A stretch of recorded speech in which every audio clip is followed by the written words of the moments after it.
The soil of a man's heart is stonier, Louis. A man grows what he can, and he tends it. Because what you buy is what you own. And what you own always comes home to you. Well, sometimes that is better.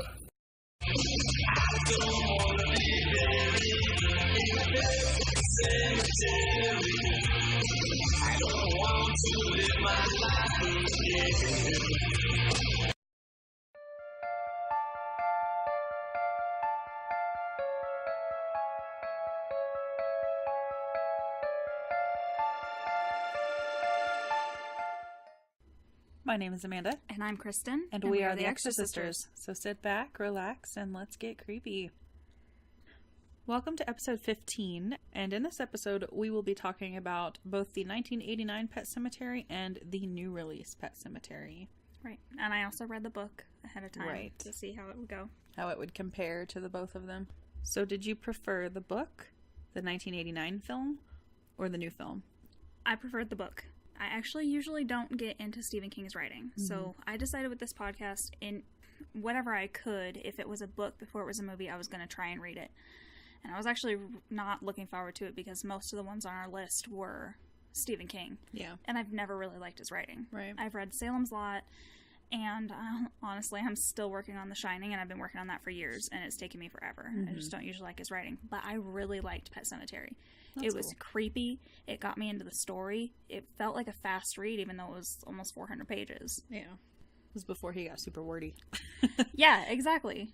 I got it sitting on the table to eventually read, and I don't know. It's intimidating. It's so big. Yeah, it's like 1,200 pages or something.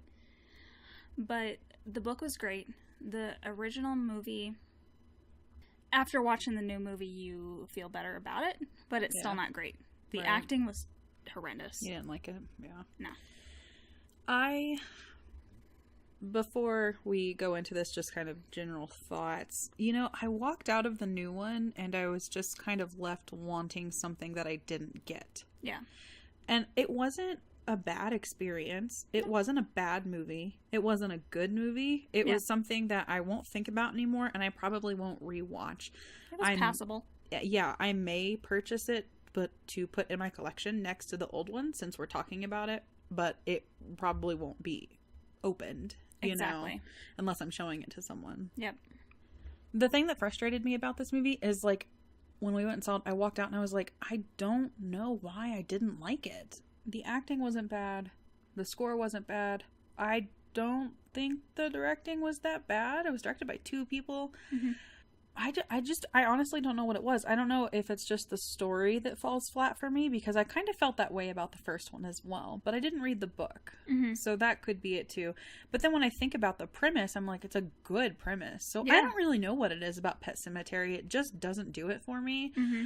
And I'm good with, like, old cheesy movies. Like, that's not the problem. Mm-hmm. I don't mind, like, movies made in the 80s that have some cheesier special effects and some cheesier overacting, things like that. It just wasn't, I don't know. The most frustrating part is I can't pin down on either movie why it was just meh for me. I just feel like Stephen King altogether is so psychological that it's kind of hard sometimes. There's so much internal dialogue. It's hard to bring that out into a movie sometimes. Maybe that's it. Yeah. And I feel like Pet Sematary was even more so. The book was very much about this man and his faith. Like intensity. He doesn't believe in God. He doesn't believe in any of this. And then as these things are tested, he emotionally has to change and realize this. And that's really hard to put on camera. Portray on screen. Yeah. Even worse when you have absolutely no emotion in the very first movie. Yeah. I hated that actor so much. The one that played the dad. Hated that actor so much. I wonder if it was the direction that they asked him to take, or because I don't know of anything else that he's in, but he looked familiar. I honestly didn't look into it. I do know something he's in, and I'm trying. This might be part of why I don't like him, because the first thing I ever saw him in, because I thought I had seen this, but I actually hadn't.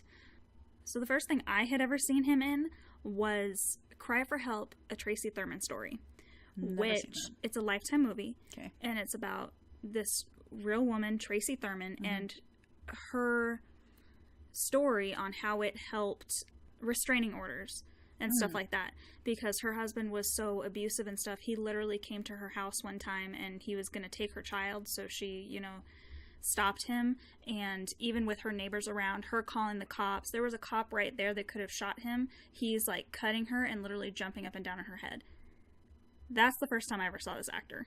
So that kind of taints Yeah, the what's going performance on for you. But also in the book, he has emotion. Like, you can tell he's a loving father, and honestly, even to the point where he's kind of an asshole. Like, he's not an abusive person, but he's very, it's his way or the highway. Yeah. So he has emotion in it. And then in the movie, he has no emotion whatsoever. Even when his son dies, it's very Flat. yeah. Yeah. So, this movie starts off with this family moving into a new home. They're from a big city, I believe Chicago, if I remember correctly. I think so. And they're moving to this woody area of Maine. And they did that because they wanted to slow down. So he's a doctor, and he was at a big hospital in Chicago. And they move out to Maine so he can be a doctor at a university. So a little bit slower, rural area. Wife is a stay-at-home mom, and then 2 kids, Ellie and Gage. Gage being the younger boy, Ellie being the older sibling. And in the first one, Ellie drove me crazy. Her acting wasn't, it's hard to, I don't know, expect much from a child, but at the same time, I've seen child actors do such a good job. And not even because it's 80s acting. Look at Poltergeist. Yeah, Carol absolutely. Ann in Poltergeist, like, she did wonderful. There are so many children actors. I just thought she was over dramatic. Like, in the beginning, she falls out of this tire swing and she's like screaming, and I'm like, you fell onto grass. That's what I thought. Grass. You skinned your knee. They're Shut like up. racing over. I'm sure she's fine. Yeah. She's okay. They're focused on the wrong things here. I hated all the acting, though. Well, okay, I liked Gage. Like, that toddler can do a good job. And then, of course, I loved, I'm forgetting his name, but Herman Munster. Judd. Yeah. Fucking love him because I've seen him His in other voice things. is so good. Yeah. Yeah. I love those two, but everyone else hated them. I hated the wife in the book, in the movie. The new one, she was okay. Yeah. While they're tending to Ellie and her screaming because she's had a grass stain on her knee, Gage wanders out to the road, and there are these trucks that come by frequently, and they don't slow down. They're going like 60 miles per hour, and Judd, their neighbor, has to come grab him to not get hit by traffic. So 1, watch your fucking kid. 2, what an impression on your neighbor. Like, nobody's gonna watch your 3-year-old wander out into the road or whatever. Come on. But Judd grabs Gage off the road, and then... You've literally had that first accident, though. As you move in. Put up a fucking fence. That's what I text... Did I text you that? Yeah. I was like, I don't understand. They know it's dangerous there, and he's a doctor, and they just bought this... They can afford a little, like, picket fence. Yeah. And they need one. Which they put up later, but it's way too fucking late. Yeah. Who the fuck cares at that point? Yeah. Because, first of all, your other kid... So the first one... spoiler alert for the new one, but it's the same movie. The Gage dies in the first one, and Ellie dies in the remake.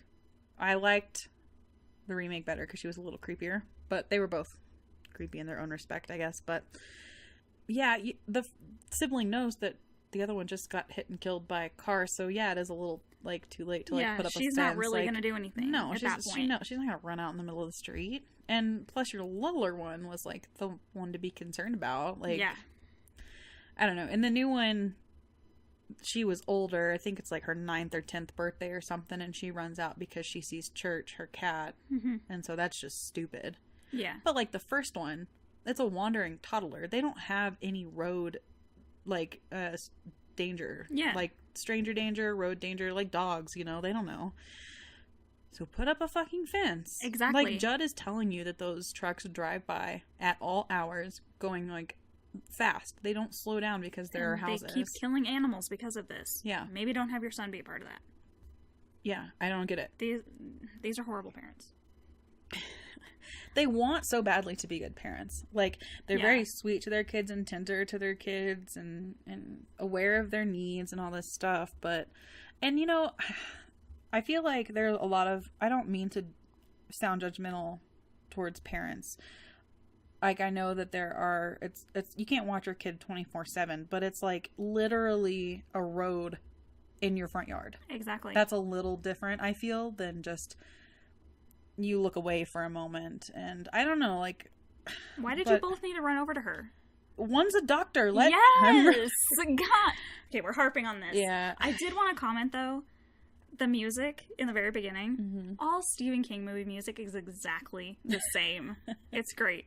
It was just like Children of the Corn. It was just especially like in the everything. 80s. Yes. Well, if you look at 80s horror music in general, it's all very similar. Yeah. Very similar. The same tonal things they got going on there. It's a cute fucking house, though. They always are. Oh my God. Horror movie houses are the best. Yeah. I would buy some of these. Like, they're like, yeah, I mean, it's been haunted before. And I'm like, but it's so pretty. So they also see that there's a path. Ellie sees that there's like a path leading somewhere. And then the dad goes to talk to Judd and he talks about the path. And then the whole family follows Judd to the Pet Sematary. Did you see the cat carrier, though? The clear one? That was the weirdest fucking cat carrier I've ever seen in my life. I don't think that was real. That was fake. There's no way they bought that somewhere. They made that for the movie. They had to. Like I kind of remember. It's just I remember totally it was like see-through. Yeah, that was it. Maybe the cat likes to look around where it's going. It looked like something out of the 60s. It was great. Judd tells Ellie a graveyard is a place where the dead speak. So, like, Ellie doesn't understand. In both the movies, the parents are, like, really weird about talking about death. Like, the mom specifically doesn't want to talk to her children about death, even the older one. And I guess I get that, but at some point, you're going to have to talk to your kid about death because somebody's going to die. Whether it be a pet or a family member, a grandparent, whatever the case may be. You're going to have to talk to them about death. So why not start at least with animals who we know have a shorter lifespan? You don't have to take away someone like their parent or something, you know? Yeah. But I don't think it's a bad introduction to death in this way that Judd is kind of presenting it to her. Church has to go get his nuts cut is the comment I made. I can't remember if it's later that day or like the beginning of the next day, but they take Church in that little see-through carrier that you think is fake. And they have this maid. Would you call her a maid? Yeah, she's not in the book, so it was a really weird add-in because she's not in the remake either. They have a babysitter, and that's her name. Oh, so they kind of created that to be its own thing. But in the book, when Ellie first gets introduced to death, it's actually Judd's wife dies in her sleep. I don't understand why they even needed to have that. I don't get it. I don't know. So her name is Missy. And she's kind of, you've seen her before and she's like, oh, I wish I had a husband doctor or whatever. She's just kind of strange. Yeah. But like, she's not like threatening or anything. And they're taking Church to the vet and the mom makes the dad promise Ellie that Church will be all right. And he basically gets mad at her for making him promise something like that. Yeah. He's like, I don't know if he's going to be okay. What if he's not? Then what are you going to tell her? But you're going to have to deal with it. But I feel like he could have he didn't have to promise, but he could have been like, I'm sure he's going to be fine, and then just let it go. They do these procedures all the time. Why did it have to be such a big fucking thing? I don't know. Drama. Yeah. Drama. I feel like, this is going to sound horrible, but I feel like Stephen King hates himself. Or at least used to. Because the characters that are supposed to be him are bad people. they're very real people. They're alcoholics, they're abusive, they're something. Maybe he's projecting like the darker parts of himself into these characters that he isn't. You know what I mean? I don't know. That he isn't. Like, so we all have like some bad things about us, but we typically keep those hidden or under the surface. Maybe he just lets them out in his books, so he doesn't let them out in real life. Maybe. I don't know. I just think of like Jack Torrance and how he's a fucking alcoholic and an asshole, and now this guy who doesn't really care about his family. Like, he does, but kind of Yeah. So that same day, he goes to work, and dude with his brains exposed comes in. So he thinks now that he's in this small town in this university, and he's just going to be dealing with allergies and colds and flus and minor injuries with all its kids getting drunk. But this guy in the old one and the new one got like drug behind this car, and it like scraped his head off, and so you can see like exposed brain and muscle tissue and stuff. And his name is Victor Pascal. And he comes to visit him, or, well, first of all, he like pops up in bed in the new one specifically, but he also in the old one looks at him and starts talking. Like, he thinks he's been dead, and then he says some creepy stuff to him. In the new one, I believe he says the barrier should not be broken or passed or something like that. There's two things. Boundary. There's two things I wish that they would have done in the movies that they did in the book, just because it's not that they did it wrong, but I really wanted to see it how I pictured it, like really bad. Because in the book, I'll get to the other one in a second, but the first one is in the hospital. In the book, they don't even get into an exam room. The dude dies on the floor. Like, kids bring him in on a tarp and drop him on the floor, and he bleeds out right there before they can call an ambulance or anything. Do any sort of anything. With his brains exposed and blood just seeping into the carpet. And he talks later about having to replace the carpet and stuff. And honestly, in my mind, that was just so creepy, and I would love to have seen that. Yeah, but in both, he's like on a table. Yeah. When, he's not dead right then. Yeah. And the new one more so than the old one. He's pretty dead. But he says some creepy stuff to him about that boundaries shouldn't be broken or something like that. And man's heart is stonier. Yes. Because cutting back to when they went to the Pet Sematary, there's like this wall of like sticks and branches that you have to like really climb to get up. And you gotta really want to go over that thing. Yeah. And they did that obviously for a reason. Yeah. So that night when he's sleeping, Victor visits him, and he thinks he's dreaming. And he says in the old one, "Come on, Doc, we've got places to go." And he wants to help him. And also in the new one, same thing. Both these characters are like, "We want to help you, follow us." You know, they're gonna show him something. Yeah. And he says, "The barrier was never meant to be broken. Do not go where the dead walk. The ground is sour." And then in both, it cuts to him waking up, and he's like, "Oh, thank God, it was just a dream." And then he whips the sheets back, and his feet are all dirty. So they let him out to the Pet Sematary. The new one, how he wakes up, I love that, because I feel like that's more emotional. Like, his son jumps on him and wakes him up. Right. I think that's great. Yeah. And also, he just, like, throws the laundry down the bin. If you don't do the laundry, she's gonna go do the laundry and find it out. I was thinking You're trying to fucking hide it, and... Yeah. He just throws it down the chute. Yes! Go shove it in the washing machine, then she'll never know. That's how it works. It just goes down the chute, and then it comes back and it's clean. Amazing. Fucking idiots. And then the old one, the family goes to... It's like Thanksgiving or Christmas without him. Thanksgiving without him. And it's because, like, her parents don't like him. No. And I'm like, that's a long time to hate someone that's, like, the father of your grandchildren. Like, what could have been that bad? Yeah. Well, also in the book, he's supposed to be working over Thanksgiving. But he definitely chooses that shift because his in-laws hate him. Yeah. I mean, that's fair. I wouldn't want to go around my in-laws if they hated me either. But also, why do your in-laws hate you that much? What did you do? He's poor. He's a doctor now. He is now. But yeah, they hated him because he was poor. Yep. That's ridiculous. Yep. He's a fucking doctor now. Get over it. Yep. That's a stupid reason to hate somebody. Yeah. Judd calls him and says that he found Ellie's cat, Church, dead on his lawn. So he says, let's bury him tonight. We need to do this tonight. And so they go to the Pet Sematary, and Judd wants to take him over the barrier to show him where to bury the cat. In both these movies. And I thought both Judds were good characters. Probably my favorite in both. I agree. I love both of them. Yeah. They both did a great job. Yeah. And so there's like weird shrieking as they're walking through this swampy land to get it's to just the loons. Yeah, and he says Judd calls it a loon. And he does in both.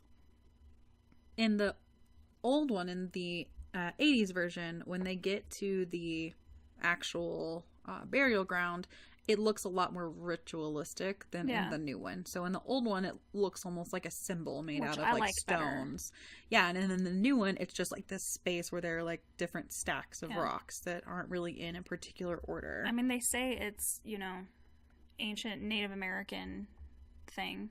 That makes more sense in the original than to have this like circular ritualistic thing. Kind of thing, yeah.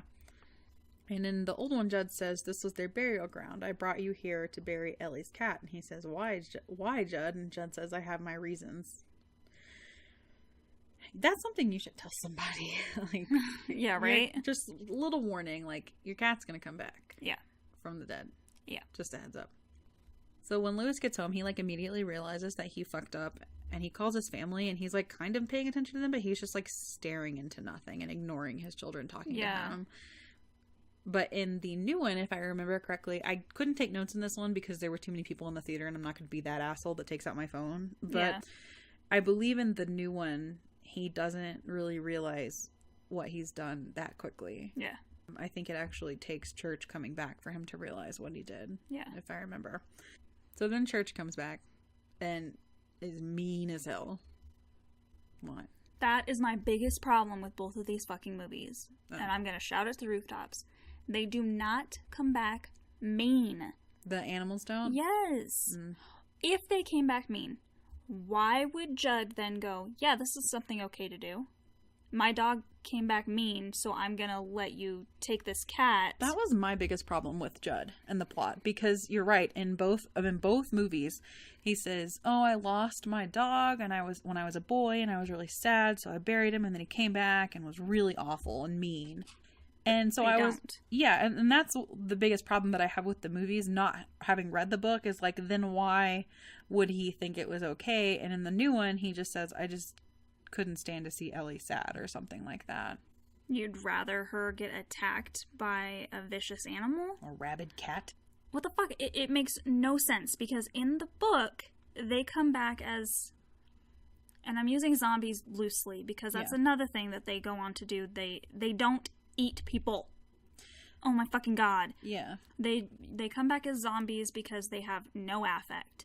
They look like they feel weird in their bodies. They walk weird, things like that. They shouldn't be there.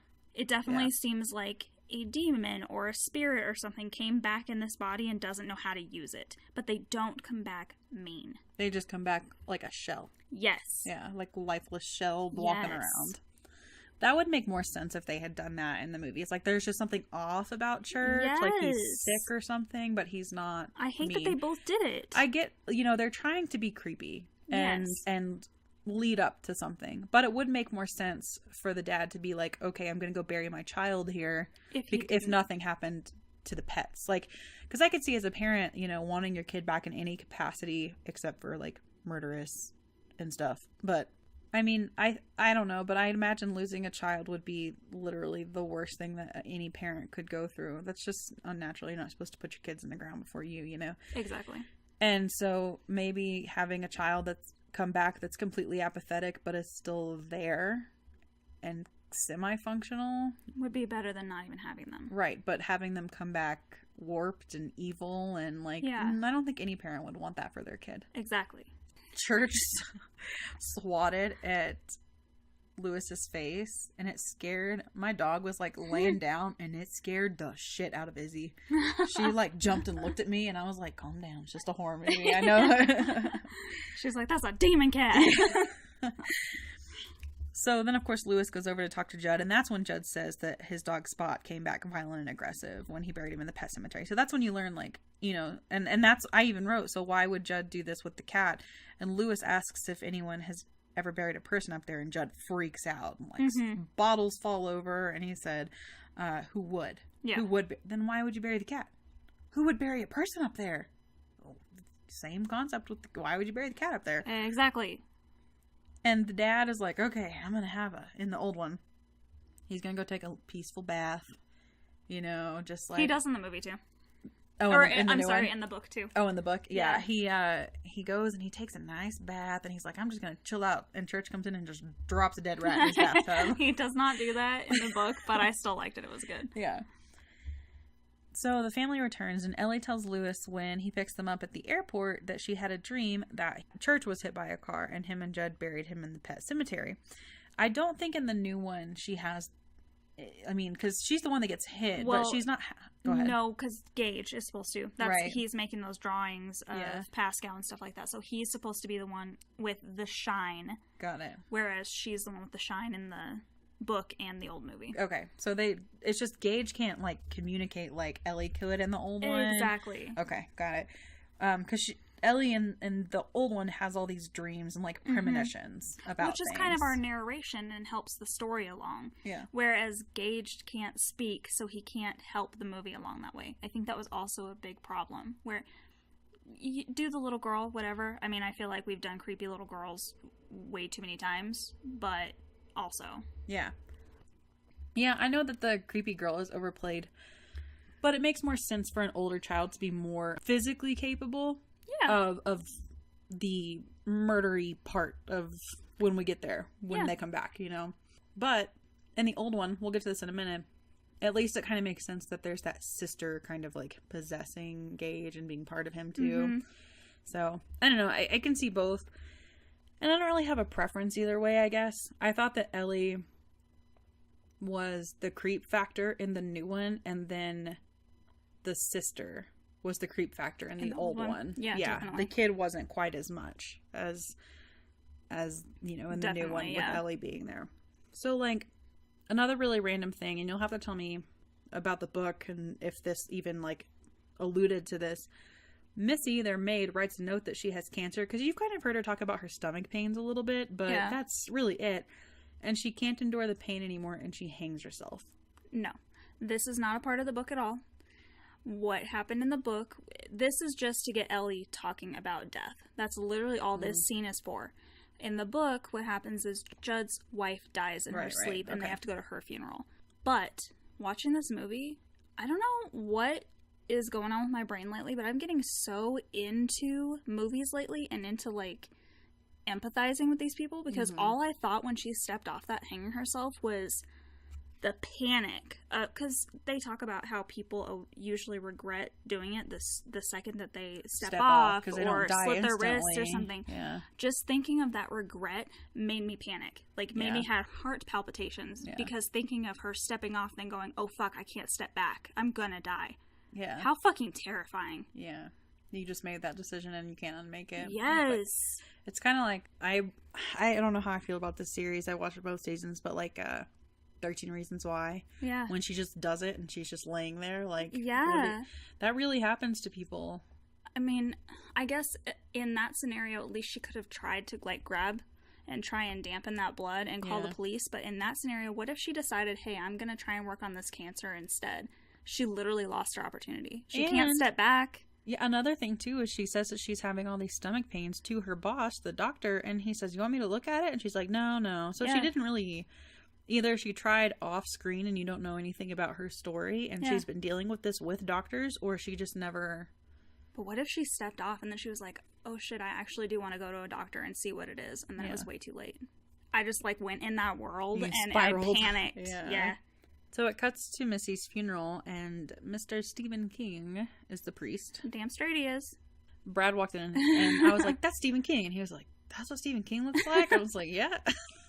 He's in a lot of his movies, and I love, like Alfred Hitchcock, I like picking him out. And Stan Lee, and, like, they make all these cameos, and it's like, okay, where's Steven? Where's Alfred? Yes. That's fun. Like you said, like, where's Waldo? When we were watching the birds, and you were like, see if you can find Hitchcock. So then, this is, I guess, what you were saying the scene is for. Rachel tells Lewis about her sister being hidden in the back bedroom. So in the new one, she does tell this story, but there's not a death that brings it on. They don't go to a funeral in the new one. She just tells her husband about this because she has such a hard time talking about death. And they have to talk to Ellie about death. And it really... She just can't do it. And I just thought it was interesting. I was like, you've been married and have had children with this man, and he doesn't know that side of you. Right? That's really surprising to me. I don't think there's anything that is significant about me that I didn't tell Brad in, like, the first year or two we were together, you know? It's just like, that's a huge pillar of her character. Yeah. And her personality and her childhood. And it's like, he doesn't know anything about it. Absolutely. In the book, they talk about someone else they knew that died. I think one of his instructors or something when he was becoming a doctor. Yeah. And she never went to the funeral. And he just never asked. It's like, what? Like, he knew that her sister died, but he didn't know why. He didn't really know. He didn't ask anything about it. I don't know. Maybe if she was being that touchy, he's like, okay, I probably shouldn't ask. But if it's something that bothers her that much where she can't even talk to her children about death, that seems like something you should probably hammer out, because you're going to have to talk to your kids about death. Yeah. In the new one, she's more adamant about not even talking to them about death at all. And in the old one, she just seems more upset to have to do it. Yeah. Like, in the new one, she's like, no, I don't want to talk about death to them. They're too young. And he's like, she's not too young. She needs to know now. She needs to be made aware that people die, and that's part of life. It's not a big deal.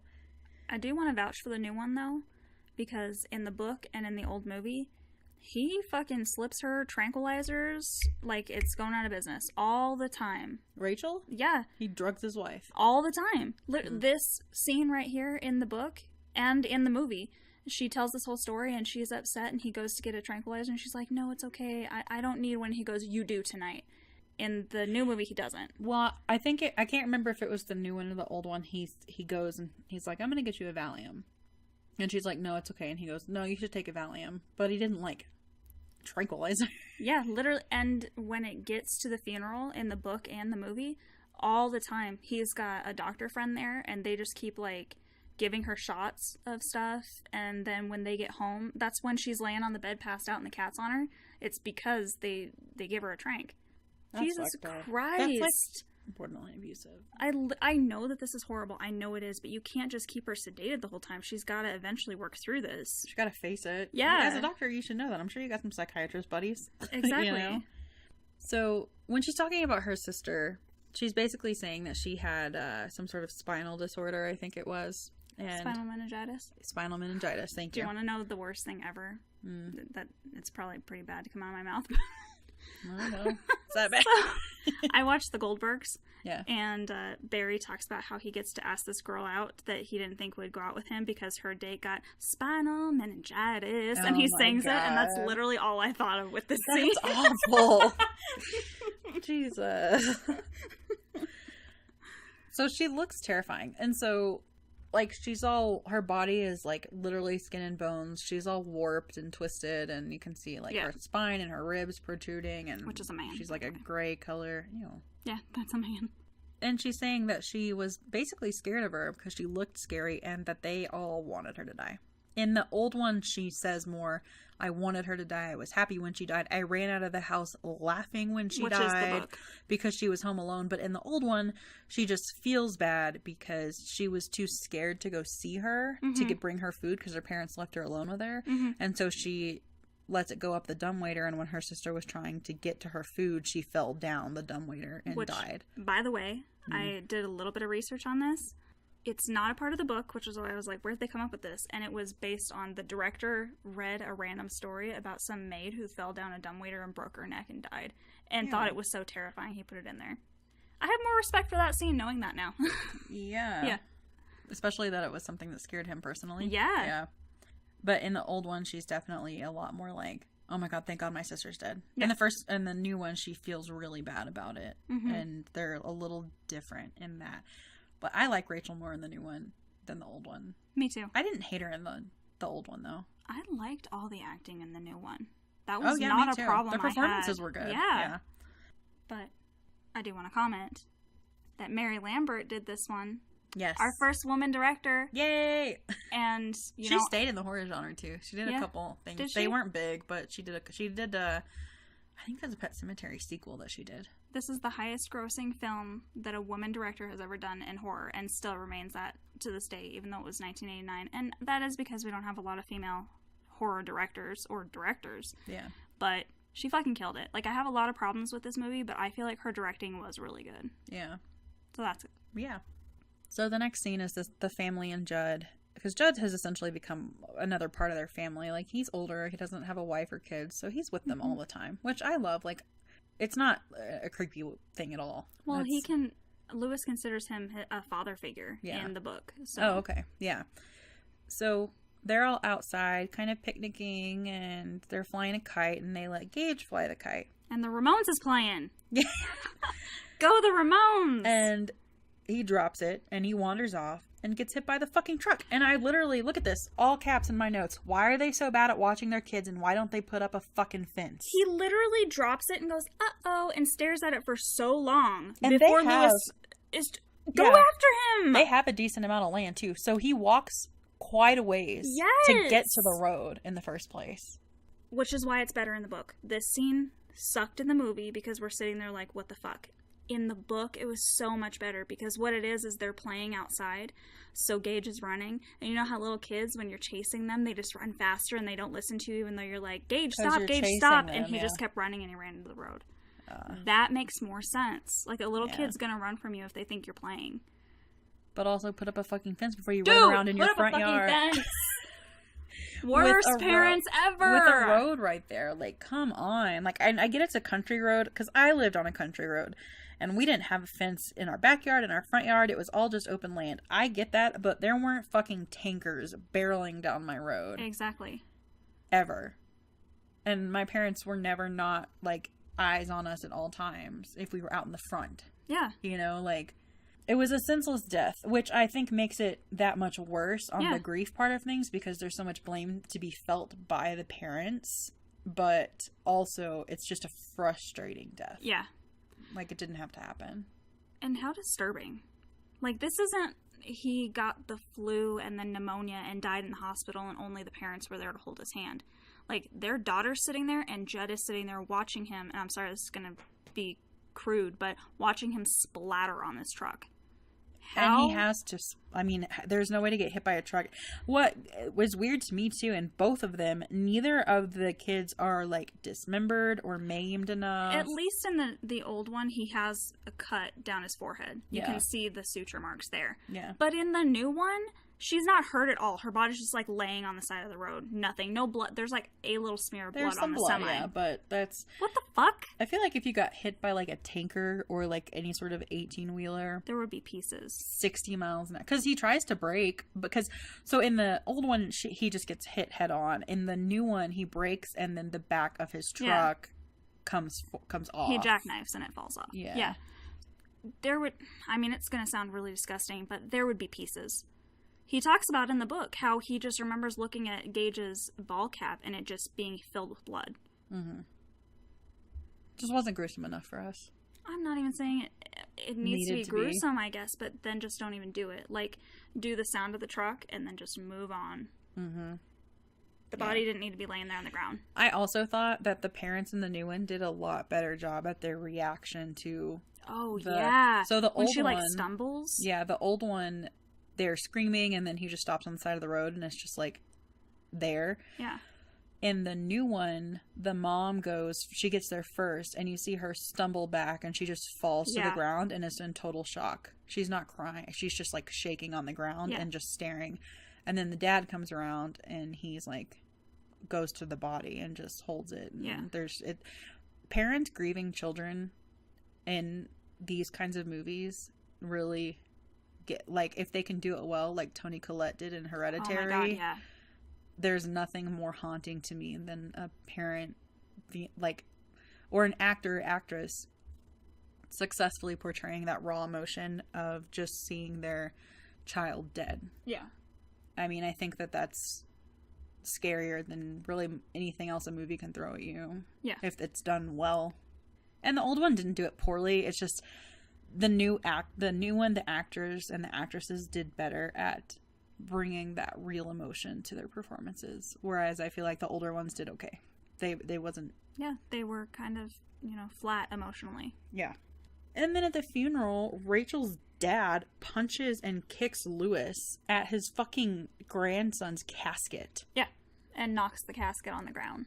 First of all, if any of my family members did something violent or some sort of outburst that wasn't like grief related at my child's funeral, I don't care who you are to my kid or me, you're getting out. And Rachel just stands there and lets her father beat the shit out of her husband at their child's funeral.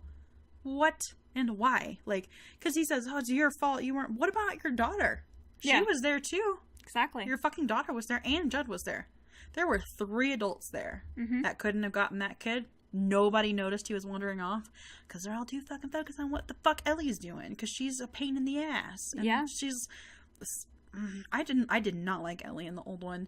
I get the character they were trying to do, but she is just so annoying. God. True. Oh God.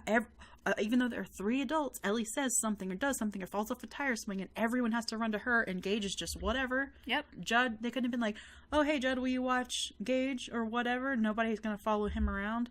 Come on. So later, Judd tells Lewis that someone had buried their son in the cemetery and he came back. I said basically a zombie monster, but in like the actual zombie way because he started like eating people. Which they don't do in the book, but yes. Yeah. And in the new one, he doesn't. That doesn't come up from what I remember. Judd doesn't talk about a person being buried there. I think it's just implied that he may have buried his wife there. Because in the new one, his wife says, you will suffer with us now. That's true. I didn't really think about that. Yeah. So I'm wondering if maybe he had buried his wife there and maybe she came back and he had to kill her again. Or Ellie was just, she's like a product of something evil if she was just taunting him with his dead wife. You're not really sure. Yeah. He does look up a news article of someone else in the town burying their son. So it does bring it back to that. Oh, okay. He just doesn't tell. Yeah, I don't think Judd tells him the story. Yeah. But maybe the wife thing, that would be interesting. I hadn't thought of that. And in the old one, the townsmen decided to take it upon themselves to put this person's rabid son down. And the townsmen, like, decided to burn the whole fucking house down with, like, his dad in it. They're like, no, you need to get out, we're gonna burn it down. And then he doesn't get out, so they just burn the whole house down. I'm like, y'all have fucking guns. If you want to just take out one person, shoot it in the head. Yeah. Like, why burn the whole house down and kill more people than need to be killed? I just don't get it. It's stupid, and it wasn't neat. That doesn't happen in the book. Yeah. What happens is they go confront this guy, and he, like, knows things about them that nobody should know, and he tells them stuff like, I know you're cheating on your wife, I know you do this, I know you steal from here, and they get creeped out and they leave, and the dad kills him and lights the place on fire and kills them both. That's what happens, which is deeper. Why do you have to kill the monster? Why is this Frankenstein? Why are we doing this? Right.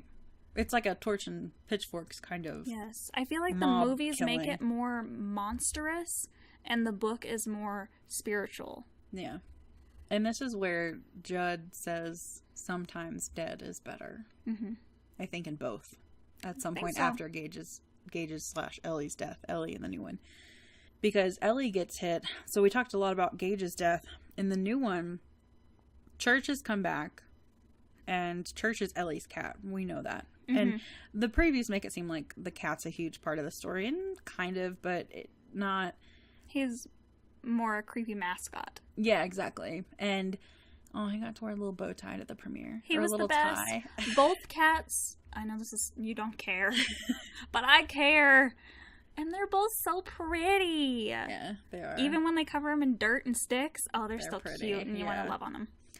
So Ellie and Church have a special relationship, but then in the new one, Ellie is like brushing him and he attacks her, scratches her. So I'm like, stop yanking at your pet's fur in any sense. Like, you're not doing it right. Right. Whether he was evil or not, you're hurting them. They're gonna. Do you like it when someone yanks your hair? Yeah.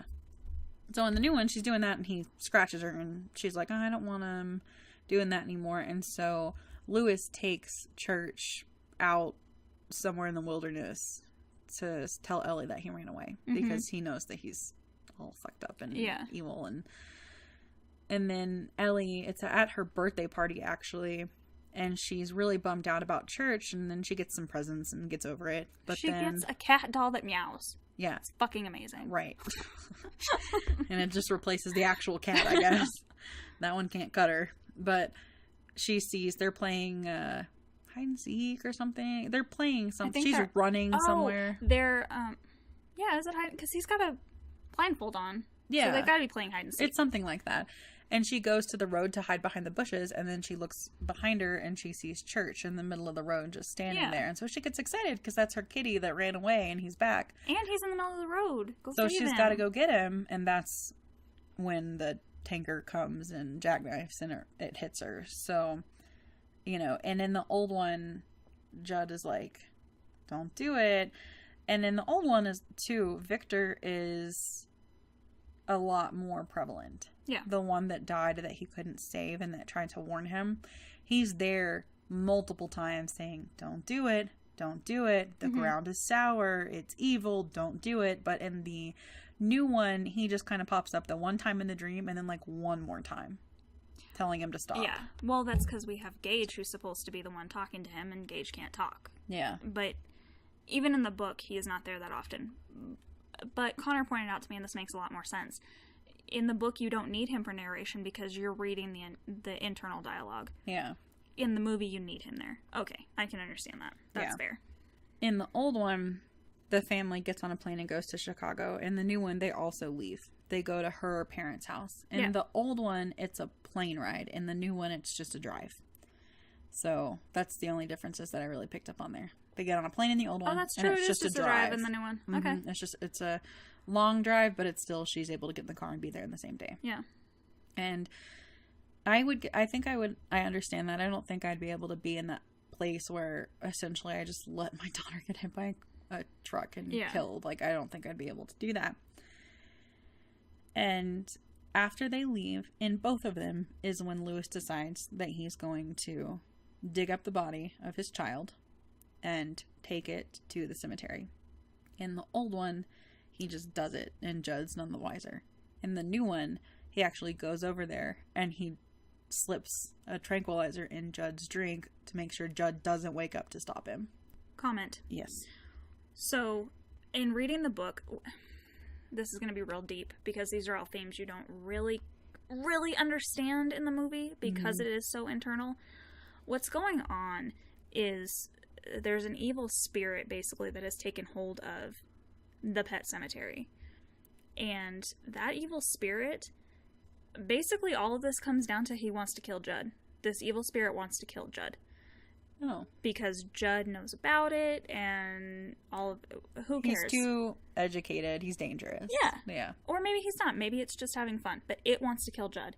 And this whole thing, Victor Pascal, Judd falling asleep, his wife falls asleep at the wheel, she can't catch a plane, all of this stuff is happening because this malevolent entity is manipulating all these situations to make sure that Lewis can take his son to the evil Pet Sematary part, have him rise, and go kill Judd. And then he lets everything else happen. He lets Rachel go, and if she wants to get there, she can get there and be killed too. That's perfectly fine. He's got Judd by now. He's got him raised. That's great. Mm-hmm. But all of this stuff, you don't really understand that there's this evil spirit that's kind of controlling everything. You just think that it's this grieving father that so badly wants their kid back. Yeah. So having read the book and watched both movies, I did find something interesting in the old movie that I wish Stephen King had put in the book, because it makes so much sense. And it's, call the fucking cops. Instead of falling asleep and waiting for Lewis to show up, call the fucking cops and tell him that somebody's robbing this grave. Thwart him somehow. Why are you just sitting there falling asleep? And he does in the book. He just sits up and waits for him and falls asleep. Yeah. Fuck that shit. Yeah. Yeah, so in the old one, he sits and waits because he thinks Lewis is going to do some dumb shit. And then the new one, Lewis actually drugs him. So, old versus new there. And nobody calls the cops. Nobody calls the cops, but cops do show up at the graveyard, and it made me think of that. In the old one, yeah. Call the fucking cops. Yeah. So then he has his child, whichever one that is. I love when he sits there and holds him. I know it's dark and horrible, but I think I would do the same thing. I would too. Just hold your baby. Yeah. So Rachel calls Judd after Lewis won't answer the phone, and this is the old one, and Rachel tells him that she's coming home, and Judd is like, no, don't do that, because he knows some fuckery is going on. And Rachel has a vision of her fucked up sister, and she says, Gage and I will get you for letting us die. And I wrote here, I know I'd seen Pet Sematary before, but it was one of those that I also saw when I was young, and I don't really remember it because it was just kind of on. I remember the sister walking up to her and saying, "We're going to get you for letting us die." The only character I remember the face of is the fucking sister. I thought I had seen it because of the cutting scene at the end when he gets Judd. But now I'm figuring out that's just a scene I have seen throughout my life because I have never seen this movie before until now. Yep. I remember the sister who was like the scariest imagery in the movie. And she still is, in my opinion. Yeah, I remember seeing that little scene on Facebook a while ago and I kept going, what movie is that from? So that solidified it even more that I have not seen this fucking movie. So Rachel goes home and Victor is guiding her the whole way home. He like stops they're about to close the plane and something like, he's like, tells the stewardess, hold it for one more second. And then for some reason she doesn't close it. And then Rachel comes in But then she's still renting a car? I'm confused. Because what happens in the book is she only makes that first flight and then rents a car for the rest of the trip. So I guess that confuses me a little bit. So in the movie, is it she makes all of her flights and that's just the car to get her home? That's what I'm assuming, because that flight that she almost misses is her connecting flight. Okay. So I think it's just to get her from the airport to home, which she crashes the car. Yeah. Because it doesn't want her to interrupt. She falls asleep at the wheel in the book, but yeah. It doesn't want her there. It doesn't want her to interrupt the process. Exactly. Until it's ready for her to be there. Yeah. So it delays her getting there. Which, Pascal is supposed to be a good entity in all of this in the movies. In the book, not so much. He's the one that originally shows him, hey, there's something beyond this Pet Sematary, just to let you know. Why would he do that in the book unless he was going, hey, you want to go that way? I mean, Lewis didn't know anything about it until this spirit told him. Yeah. And then, actually, Victor yells at her, it's trying to stop you. But then Lewis already does the thing. And he just like goes to bed after he gets home.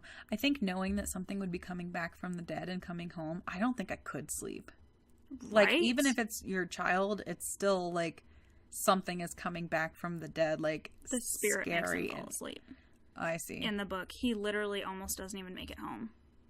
He's like falling asleep on the path to get home and then just passes out in bed. So Rachel grabs a ride from a trucker. From the truck industry that killed her son. Right. Whew. And then Gage comes back. And then Ellie comes back, depending on which one you're watching. And in the new one, because in the old one, Gage just comes in and steals a scalpel and then goes straight over to Judd's house. But yeah, that's what happens in the book too, because he wants to kill Judd. Yeah. In the new one, she comes back and he like gives her a bath and changes her clothes and he goes to bed with her. Oh, and she's just staring at him laying in bed. Yeah. Fuck that. Yeah. And he's trying to brush her hair and there's something there and he can't quite get the brush through, just like with Church. Yeah. And she's just totally like staring, dead stare. Yeah. When she's in the bath and when she's getting dressed and all these things. And then the new one, the next morning, he wakes up and she's dancing in the living room in the dress that she was buried in. She put it back on. Yeah. And then she just starts, like you said, breaking all sorts of shit. And he yells at her to stop. And she just is like, okay, bet. I'm going to go kill somebody. But in the old one, Gage gets into his briefcase and steals his scalpel and just goes straight over to Judd. So he doesn't even know that he's back yet. He just leaves him sleeping. And he goes and walks in to Judd's house. And Judd is scared. Like in both, he is like very wary of that. I don't understand why Judd goes inside. Why are you going inside the house? You know what he probably did. You know what this thing probably is, and you already are afraid of it before. You didn't think he should do this. Why are you going in the house by yourself? Get in your car and go. God! I mean, I know if there is a spirit after him, it might not let him go far, but at least try. Because you're just walking into a trap. Because he hears Gage laughing. Yeah. Or like with Ellie, like he knows that she's in the house. Yeah. So he just goes in. And then in both, he gets his Achilles cut. Oh my god, it's the worst. It's the absolute worst. Like, in Hostel, in this, that one tendon. Well, imagine, like, it splitting and you can't hold yourself up, so then it splits more if you fall forward. If you fall backward, you're lucky. If you fall forward, it's just gonna split open more. Oh my god, and they just show it, like, him cutting into it, or her just oh my god. In both. Oh it doesn't, like, pan away. Like, you see that shit. I did like how they, you know, had a little homage to the original, and he thinks that she might be under the bed, so he kicks the bed away and she's not there. I did like that. That was good. Yeah. Because you're like, oh fuck, she's under the bed again. She's gonna get him again, just like the original movie. Yep. No. I mean, honestly, both movies are very similar in everything that they do. They just do it a little differently. Mm-hmm. You know, it's Ellie instead of Gage, or the mom is a little less Annoying. I laughed when my sister died. She feels bad about it, and she's seeing these visions, and, you know. So the remake was pretty true to the original, which is interesting because neither one of them were as true to the book as they were to each other. Yeah, that's a good point. Yeah. But Rachel comes home in both of them. And in the old one, she goes straight to Judd's house because I think she hears Gage calling for her. Yeah, she hears her sister calling for her. Oh, that's right. I couldn't tell who it was. In the book, Judd told her literally, don't go home first, come here first. Probably wanted to head her off. Yeah.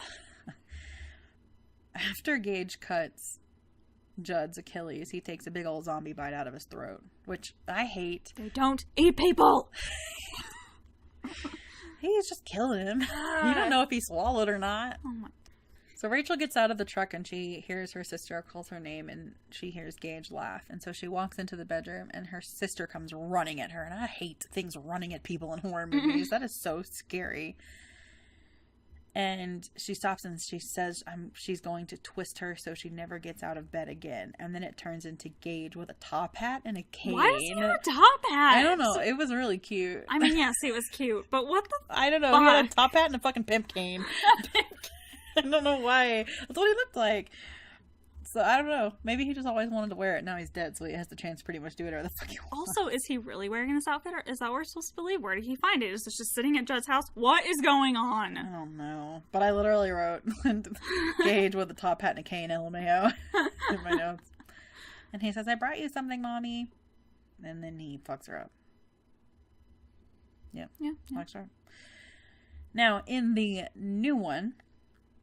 Let's cut there for a second. Rachel comes to their home first, and she has Gage with her. So in the old one, she doesn't bring Ellie back. Ellie stays with her grandparents. But in the new one, she brings Gage with her. For some reason, I just feel like that'd be counterproductive to bring a kid you have to watch when you're worried about something. I don't know. I agree. Like, leave him with the grandparents. Like, I think that in the first one, they got that more. I mean, I know why they did it in the second one, but it just seems like as a parent, you would just want to go deal with it without. Yeah, especially when you need to grieve. You want to grieve with your husband, who you think is grieving so badly that his life may be in danger because he may want to kill himself, is what I'm assuming she's thinking. Leave your son with your parents. Deal with it together. Yeah. You know, or at least get to the next step together. I understand. I need to be with you and Gage. No, you don't. He's a baby. Just let him be. Yeah. So when she comes back, she goes into the home first, and then she sees Ellie's back, and Ellie goes up to her and hugs her. I like with the new one, it was a slower build up to Ellie killing her mom. I didn't mind either of them. I just liked that she was able to like be creepy and let the mom decide, even though she's faced with her daughter back from the dead, something that I'm sure any parent would want. Rachel still pretty much immediately makes the conscious decision, that's not my daughter. Yeah, which she doesn't in the original movie. Yeah, exactly. Which is She's why... like, oh, my baby. Yeah, which is why I like what they did in the new one more, because it gives her the opportunity to make that decision for herself and make the smart decision in spite of this insurmountable amount of grief. Yeah. Like, I'm sure most parents would just see their child up and walking and just fall to their knees and hug them. And Ellie hugs her and she won't hug her back. Yeah. Because she's so scared. Because that's not her daughter. Right. I mean, the little girl did a damn good job at being creepy. Hell yeah, dude. She did a really good job. She was good. She was good. I like I said, I liked all the acting in the new one. Even the kids. I mean, Gage didn't have much. I mean, he was so little but that he didn't have to do much. But so in the old one, Lewis wakes up and takes a hard fall out of bed. I still want to know, how did he do that? How did he do? It was so. How did they cut that so he didn't hurt himself? He had to have hurt himself, right? That had to have been real. He had to have hit himself. Oh yeah, he fell out of bed so hard that he like banged his head on the nightstand. That had to have been real. And then if it was real, he just continued to act through it. Like, I will give him that prop. Yeah. He just goes right through it. Yeah. So either the editing is so great that we don't even see how fake that was, or he actually hurt himself and is that good. Took one for the team. Yeah. And then, of course, he finds his scalpel missing, and he's like, ah, shit. Yeah. Rachel's dad calls and said Ellie had a dream her mom was dead. She had another one of her premonitions. She got the shine. Yep. And then Gage calls him and said he played with Judd and Mommy, and now he wants to play with Daddy. So Lewis is like, well, it didn't take him long to kill everybody. That's not in the book, because once again, they don't come back main. Yeah. I kind of like it. It was kind of creepy. Yeah. What? So even the kids come back as shells? Or what? So literally they're shells to these spirits, whatever they are. So Gage just happened to be this evil spirit that's controlling all this stuff in his body. Got it. So Lewis takes a syringe to Judd's house. Mm. And he euthanized Church. That was the hardest fucking scene in my life. I'm sorry. That was so difficult. I know. I'm sorry. So just to share with you guys, I don't have kids. I have cats. And I love them very much, like they are my own babies. And I had to put one of my babies down recently, and this scene was incredibly difficult for me to watch. I tried to detach from that. I was like, okay, well, he's already died. He's not killing the cat, you know. It's just like ending this spirit dwelling. But yeah, that was... Animals are always rough, but that one was a different kind of tough. Yeah. Well, I mean, you put him down just like you would euthanize any animal with a syringe and all of it. Yeah. So he walks into Judd's house, and it's all like rotten and moldy looking, like it's some sort of hallucination. Yeah, I don't know. That was weird. Not in the book. It's weird. And he finds Judd dead amongst the child laughing. And then a body drops from the attic, and Gage jumps down and tackles his dad. You don't see that it's Rachel, but you're like assuming it's Rachel. Yeah. Also not in the book, but kind of cool. Yeah. I thought that kind of was really the only thing where I was like, oh god. Because Gage just like pounces. And then he starts biting him. And then I was like, how strong is this like supernatural 2-year-old? Like physically. Yeah. Because they have trouble fighting off this 2-year-old. And no matter what kind of spirit's in your body, like kind of like with Chucky, for example, it's like what, 3 feet tall? Yeah. But I'm assuming it's got some sort of strength. He's not.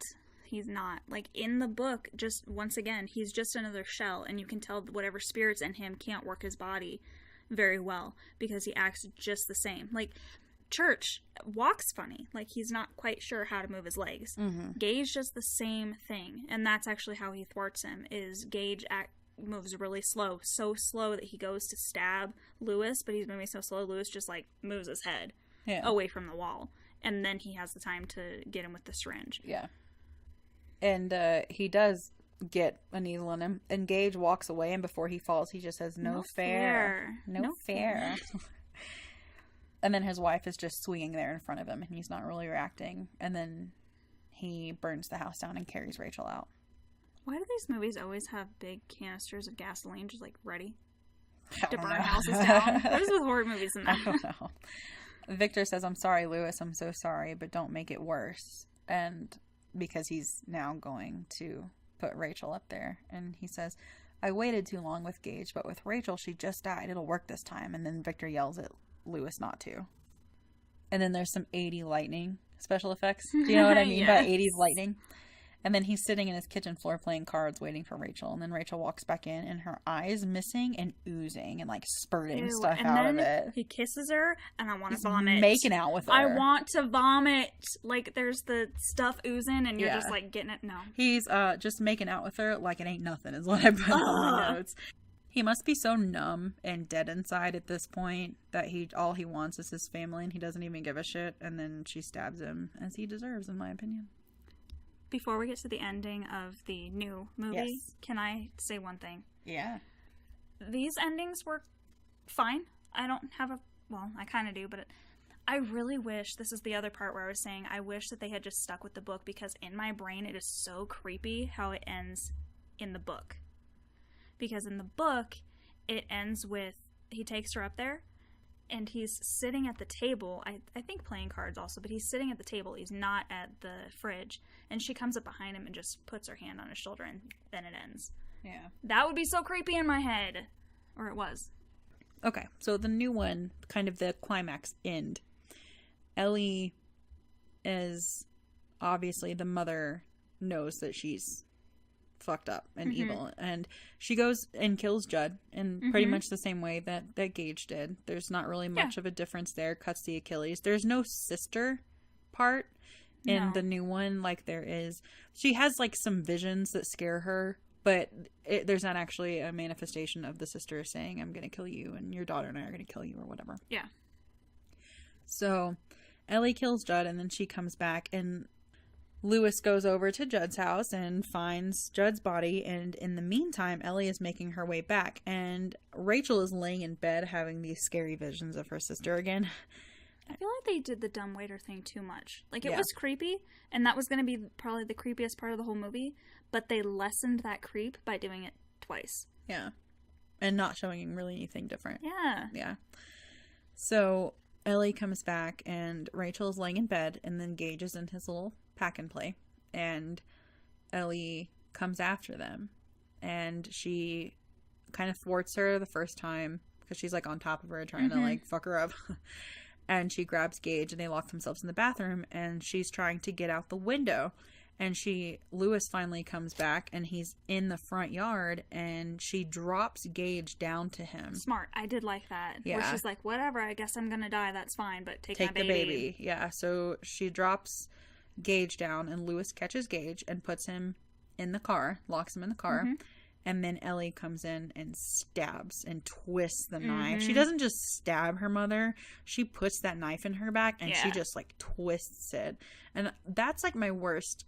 There are a lot of horrific ways to die, and I think burning and being stabbed are like my two, like, because stabbing, you don't die instantly. Yeah, you're just there for the whole experience. Yeah, until your body goes into shock, and then you stop feeling stuff, but you're going to feel that knife enter your body, and then however long it takes for your body to just decide to start shutting down. Yeah, you know? And that's, even if it's only one stab, what if it's multiple stabs? You're feeling most of those. Well, that's what Ellie does to her mom, dude. Exactly. Like, she messes her up with that knife, and she stabs her, and Rachel slinks down, and Ellie's like sitting next to her. Imagine, first of all, that being your last moments, is sitting next to this like demon child that's like not your child but looks like your child, and it just like looking at you and says something to her about being her daughter, or says something about her mommy, and something like, why don't you love me, or don't you love me, I'm mommy? not your mommy. And then Rachel says, you're not my daughter, and then she sticks the knife in again and like twists it, and it's just a fucked up stabbing. It's not just like an in-out kind of, it's like a torturous. No. And then she dies. Yeah. How does? And she drags her to the pet cemetery. So in the new one, Ellie drags Rachel to the pet cemetery, not Lewis. Right.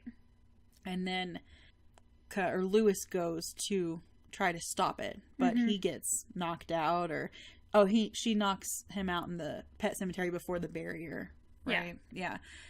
Sorry, I didn't get to make notes on this, so I'm just trying to remember back to when we saw the movie last weekend. And so Lewis has been knocked out, so she's able to finish. That had to have been difficult, because you got to get over that barrier with a body that's like twice as big as you. Yeah. Like, true. That's really weird to me. But it kind of goes back to, like, Gage was, like, weirdly strong in the old one. So I'm assuming Ellie is also weirdly strong. And so she buries her mother. And then Lewis and Ellie struggle again when Ellie comes back. And then he's just about to kill her. Yeah. And then Rachel kills him. Yep. And so they take him up to the cemetery. So now they all dead. And they all came back dead, or came back from the dead, and the very last scene in the new movie is them walking towards the car and looking in the car at Gage, so you know they're gonna kill him, take him up there, and now we have a whole undead family. At least they're all together again. Yeah. Nobody gets left behind. Yeah. So, you know, I liked them both in their own respect. I mean, I didn't love either one of them, but I didn't hate them either. It's not like I was like, man, these movies are shit. Either way, again, they're nothing that was super impressed by. Either way, I'm wondering if the hype around the new Pet Sematary was one of the reasons I was so let down, because me and you had talked about by the trailers, we were like, oh, this is going to be fucking scary. Yeah. And then all the scary was in the trailers. They did that thing that horror movies do all the time. They put all the scary in the trailer, so you go and you're ready to get scared and you've already seen all the scary stuff. And they gave away your biggest twist, where at least that'd be interesting, where people would talk about it later. You gave it away in one of your trailers of Ellie. Yeah. So, I mean, even they kind of mock, hey, Gage might get hit by it. Hey, Gage is walking over here too, but here's Ellie over here, so maybe he's going to get hit by it. But you already know she's the one who's going to die. So it's a wasted buildup. A wasted twist, yeah. Because they do, like, you see a couple times Gage wandering off on his own, and it kind of centers around him. But you're not afraid because you already know. Yeah. What a waste. Yeah. So I really, too, like, anybody that, not that anybody in the horror industry would ever listen to this, but, like, please don't fucking put all of your climax in the trailer. Yeah. Because then I'm just not going to go see the movie. Somebody else that was bad about that was, I don't remember, I think, The Nun. The Nun. All the scary stuff. Every time the Nun pops up in the fucking movie, in the trailer. And that's why The Nun was such a boring, bad movie. Was because the Nun didn't really have a place in it other than creeping and being creepy. But you knew all of those scenes because of the fucking trailers. Yeah. I hated the ending. Like, of the new one. Reading the book, even, it's not ever going to be one of my favorite movies. Honestly, I'd probably give it like a 1 or a 2. Go Mary Lambert. But even watching the movie, I like that premise. What you did with the new one is you made it a zombie movie. And that's not what it was originally about. Yeah. It was originally about something deeper and more psychological, and all you did was made it into a monster movie. Well, what I will give both of these movies, but more than the movies, I give this to the premise of Pet Sematary and Stephen King. Horror movies explore grief in a more sophisticated way than I think other genres do. Absolutely. Because in dramas and sad movies and romantic movies and love stories and things like that, of course somebody can be depressed and sad, and you don't get that visceral grief. You don't get it down. In horror movies. Like in Pet Sematary, it is showing you the desperation of a father willing to go to literally all lengths, even if he knows he shouldn't, to get this child back. And as two people that have really struggled with grief, you know, one of us still in kind of the bowels of that right now. It's something that is so primal that I think that only horror and bringing back people and kind of have that conversation about death to the nth degree. Like, what horror movies can show us where humans will go to get people back, and to avoid death. I feel like when you just make it, the dad part was great, but then when you made it the dead little girl who's not even, she's a demon. She goes and kills this woman just to be evil. Like, her mom even says, don't bury me at the Pet Sematary. So she does it just to be cruel and evil. You took something that was so deep and so visceral and empowering, and you made it a zombie movie. You just took all the power out of it by doing that. Yeah. And that is what I will say for Pet Sematary. I like that it goes to those links and it shows you those things of what we are willing to do as people to avoid death. But I mean, same thing with like most movies, like Poltergeist, Hereditary, Insidious. When people have lost their children, they will do literally anything. They will go to realms that they shouldn't be in.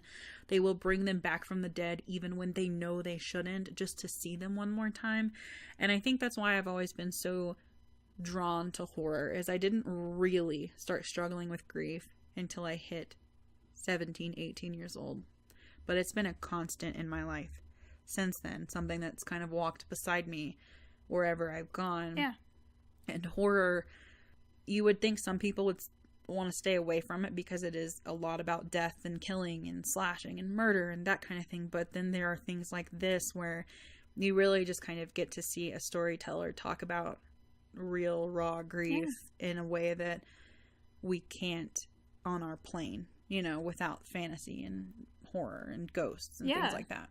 Well, I know I've talked to you about this as well, and the only time I don't think about death and dying and grief lately is watching horror movies. Which I is can watch interesting. I can watch a comedy, and that's all I think about is, wow, that really funny thing actually could have led to this death and how horrible that would be. Mm-hmm. But you watch a horror movie and you're just like, yeah, okay, it's fine. Yeah. You know there's going to be death there. Yeah. It's intentional. Yes.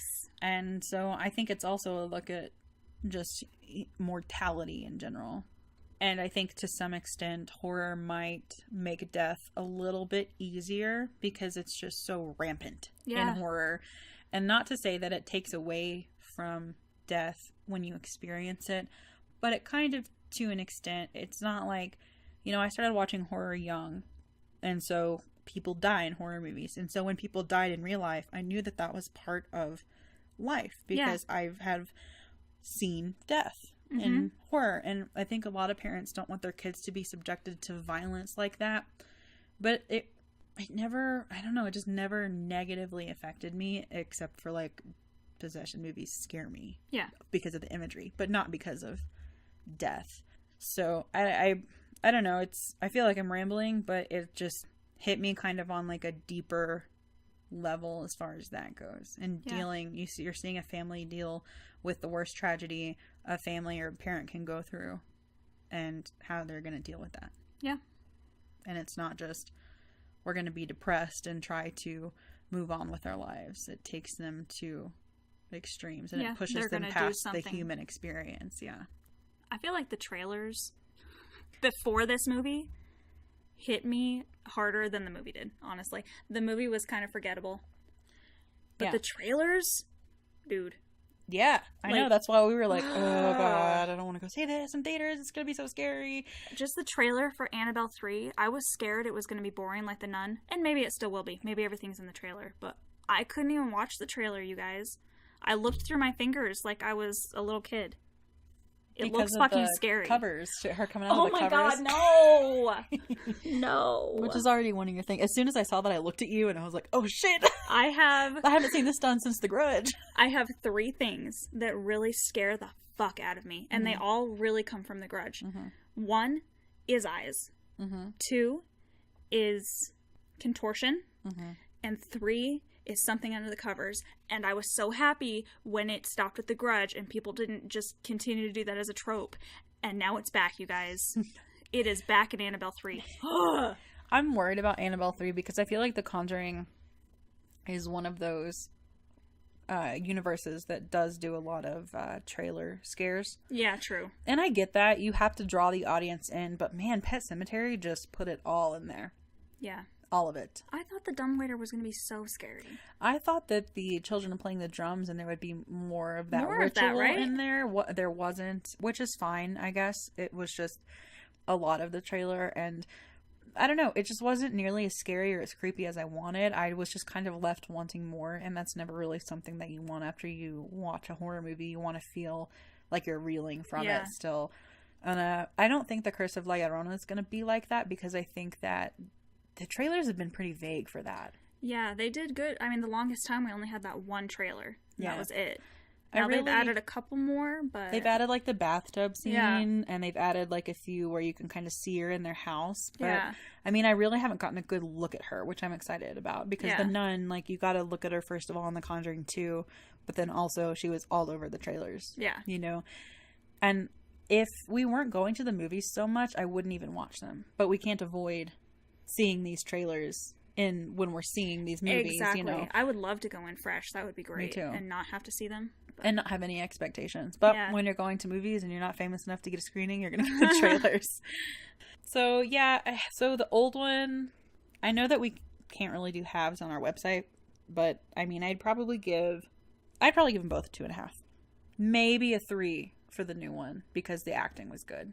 Okay, yeah, that's fair. I liked the acting. I hadn't considered that. And I liked the way it looked, if that makes sense. Like, the color saturation, I liked the way it looked. But, like I said, it was nothing to write home about, if you will. Yeah. I'm really happy I read the book, but it has also really tainted it for me, because I feel like there's so much that they changed they didn't need to. Mm-hmm. Or things that they should have added and they didn't, or add and they shouldn't. Which is interesting, because Stephen King did the screenplay for the first one. Yeah. I don't know about the second one. And I don't know if this is true. This is probably just like remake. Urban legend, but in the remake, he is the one who wanted to do the twist ending. He was the one who mentioned it. I don't know if that's real. If it is, I guess that gives it a little bit more clout for me, but not much. So I'd probably lean the other side of 2 and not towards 3. I'd probably be 2, 2.5, on both of them. I wonder when this comes out on Blu-ray, DVD, whatever, 4K, whatever your medium is there, if they will put alternate endings, because I think there were 3 endings that they actually filmed for the remake. I could be pulling that on my ass, but I think I read that somewhere. So it'll be interesting to get. That's why I've enjoyed buying the Blu-rays instead of streaming them, is because you get all these extra features. So I wonder if they'll put the alternate endings, because that would be interesting to, it's not something I say that I would watch very often, but if I saw that there were deleted scenes and alternate endings, I'd probably look into that to see if that would have changed it for me. If there is, I will probably put more stock into it, and I'd like to see them, because like I've said, I like Paranormal Activity, and there were 3 different endings for that, I think, and I have actually since chosen what ending I like, and I just rewatched that one over and over, because the other ones I'm like, no, this kind of ruins it for me. So if that's the thing, then I can accept that. Well, we'll buy it when it comes out and see if it's got it. So we've mentioned this before, but we do have a giveaway going on Instagram right now. Our Instagram is the Exorcisters podcast, and it's got a lot of good stuff there. We're getting a lot more interest than I thought we would, which is really cool. So check that out. We want to send you some free stuff, and we want to say thank you, because our first big goal was 1,000 streams, and now we have surpassed that. And so this is to kind of this isn't kind of, this is to say thank you. Thank you guys for listening as you do. It's kind of blows our mind sometimes that people listen to us on a regular basis. We're still surprised. We thought it was just going to be us and maybe our parents. That was it. Which my mom doesn't even listen that much. Nor does mine. So it's just you guys that care. Not even our parents care, okay? My mom just hates horror, so I guess I get it. And she doesn't, I don't think she knows that there's actually a podcast app on her phone, so. Oh yeah, that's mine. She's so not tech savvy. She doesn't know how to find it. So check that out on Instagram. Again, it's the Exorcisters podcast. You can also find us on Facebook by the same name, on Twitter at the Exorcisters, and you can always email us if you have any films you would like us to review. If you've got some original work that you would like us to talk about, we've done that before. We'll give you your own spot. Or if you just want to talk, have a recommendation, we're open to feedback. Just be gentle. And we'd love for you to come hang out with us on all of our socials. And until then, are the lambs still screaming? Till then, stay creepy. No fair. No fair, no fair.